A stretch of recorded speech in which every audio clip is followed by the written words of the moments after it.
ওয়াশিংটনের পক্ষ থেকে কিয়েভকে দেওয়া 4টি দূরপাল্লার আতাকামস ক্ষেপণাস্ত্র ধ্বংস করার দাবি করেছে রাশিয়া। শনিবার রাশিয়ার পক্ষ থেকে বলা হয়, মস্কো অধিকৃত ক্রিমিয়া লক্ষ্য করে ইউক্রেনের সেনারা 4টি ক্ষেপণাস্ত্র উৎক্ষেপণ করেছিল। রুশ প্রতিরক্ষা মন্ত্রণালয় দাবি করেছে, রাতের বেলা উৎক্ষেপণ করা ওই 4টি ক্ষেপণাস্ত্রই ধ্বংস করা হয়েছে। তবে ক্ষেপণাস্ত্রের ধ্বংসাবশেষ থেকে কোনো ক্ষয়ক্ষতি হয়েছে কিনা তা প্রকাশ করা হয়। গত এপ্রিলে যুক্তরাষ্ট্রের পক্ষ থেকে ইউক্রেনকে আতাকামস ক্ষেপণাস্ত্র সরবরাহ করার কথা জানানো হয়। ইউক্রেনের পক্ষ থেকে যুক্তরাষ্ট্রের কাছে দূরপাল্লার ক্ষেপণাস্ত্র পাঠানোর অনুরোধ করার পর এই ক্ষেপণাস্ত্র দেওয়া হয়েছিল।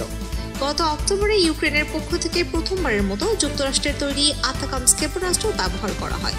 তবে গত মাসে যে ক্ষেপণাস্ত্রগুলো সরবরাহ করা হয়েছে সেগুলোর পাল্লা 300 কিলোমিটার, অর্থাৎ এগুলো 300 কিলোমিটার দূরের লক্ষ্যবস্তুতে আঘাত হানতে সক্ষম। রাশিয়ার পক্ষ থেকে বলা হচ্ছে, যুক্তরাষ্ট্র বা অন্য কোনো দেশের সরবরাহ করা এসব ক্ষেপণাস্ত্র যুদ্ধের ফলাফলে কোনো পরিবর্তন আনতে পারবে না। যুক্তরাষ্ট্রের পক্ষ থেকে অস্ত্র সরবরাহে দেরি করায় ইউক্রেনের সেনারা ইতিমধ্যে গোলাবারুদ ও যুদ্ধাস্ত্র সংকটে পড়েছে।